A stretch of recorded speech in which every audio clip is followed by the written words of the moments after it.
नदी में भूतनी। हेलो दोस्तों, अगर आप हमारे चैनल पर नए हैं तो प्लीज़ चैनल को सब्सक्राइब कर लें। मेरा नाम वैशाली है और मैं जामनगर शहर में रहती हूँ। मैं एक टीचर हूँ। मुझे बचपन से ही तैराकी का शौक रहा है। बचपन में जब हम खमलिया तालुके में रहते थे, तभी पिताजी मुझे और मेरी बहन प्रीति को नदी पर तैरना सिखाते थे।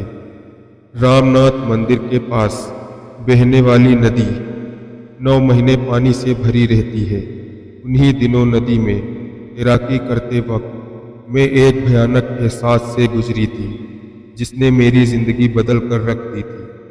मेरे साथ वो दर्दनाक हादसा हुआ तब मैं 16 साल की थी और 11वीं कक्षा में पढ़ती थी। रोज की तरह मैं और मेरी बहन प्रीति और पापा नदी पर गए थे। उस दिन पानी काफी ठंडा था, इसलिए पापा ने मुझे और प्रीति को कमर से ज्यादा गहरे पानी में जाने से मना किया था और वो खुद नदी के पास रामनाथ मंदिर में दर्शन करने चले गए। मैं और प्रीति पानी में उतरी और हंसी मजाक करते हुए तैराकी करने लगी।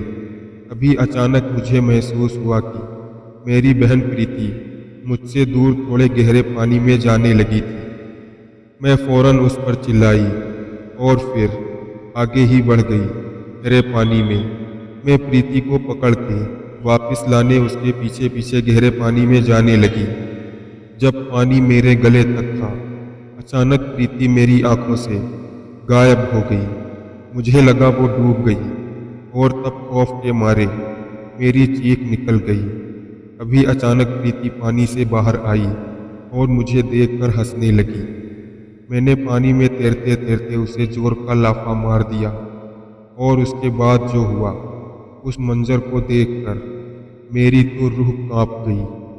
प्रीति मुझे घूरने लगी और प्रीति पानी में तैरते हुए पानी में ऊपर उठने लगी। वो कमर तक पानी के ऊपर उठ गई। गले तक गहरे पानी में तैरते हुए किसी इंसान का ऐसा करना नामुमकिन होता है, ये मुझे पता था। फौरन मैं समझ गई कि मेरी जान आफत में है। अभी मेरी नज़र नदी के किनारे पर पड़ी। मैंने देखा कि नदी किनारे मेरे पिता और मेरी बहन प्रीति दोनों खड़े हैं और मेरी ओर देखकर चिल्ला रहे हैं।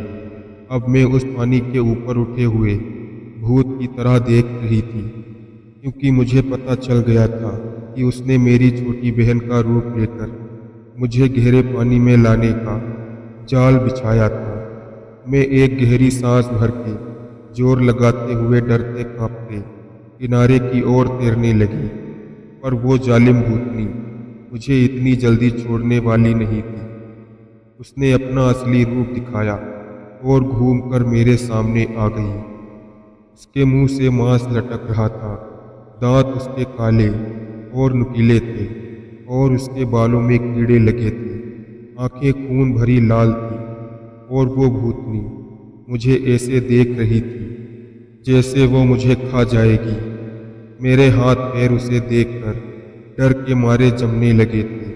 फिर भी मैंने उस भूतनी के पास घुमाव लेकर तैरकर किनारे की ओर तैरकर भागने की कोशिश की, पर उसने पानी में जाकर मेरा एक पैर पकड़ लिया। उसकी पकड़ आज भी मुझे याद है, जैसे किसी गर्म लोहे की जंजीर ने जकड़ रखा हो। जैसे ही उसने मेरा पैर पकड़ा, मेरी हिम्मत टूट गई और मैंने पानी में तैरना छोड़ दिया और आने वाली दर्दनाक मौत के लिए मैं खुद को तैयार करने लगी। 2-3 बार मैं पानी के अंदर बाहर हुई। तभी अचानक मेरे हाथ को किसी ने कसकर पकड़ा और वो पवन की रफ्तार से मुझे खींचकर किनारे की ओर ले आया। उसी वक्त तुरंत ही मेरे पैर की पकड़ भी छूट गई। मुझे जब होश आया तो मैं नदी किनारे पड़ी थी और मेरे पापा और प्रीति पास बैठकर मुझे होश में लाने की कोशिश कर रहे थे। प्रीति ने कहा कि वो कभी गहरे पानी की ओर गई ही नहीं थी। मेरे पापा ने कहा कि उसे पानी में कोई भूतनी मेरे सामने खड़ी दिख रही थी। पापा ने कहा कि गहरे पानी से नदी की ओर कूदकर बहकर आई होगी। उन्होंने ना तो मुझे कुछ बताया, ना ही किसी और को। मुझे नदी किनारे वापस खींचते हुए देखा। शायद उस पानी में एक बुरी शक्ति थी जो मेरा भोग लेना चाहती थी, और वहीं पर एक भली शक्ति थी जिसने मुझे उस भूतनी के चंगुल से छुड़ाकर किनारे पर लाया। अगर आपको ये कहानी अच्छी लगी हो तो चैनल को सब्सक्राइब करें। तो मिलते हैं अगली कहानी के साथ। तब तक के लिए धन्यवाद।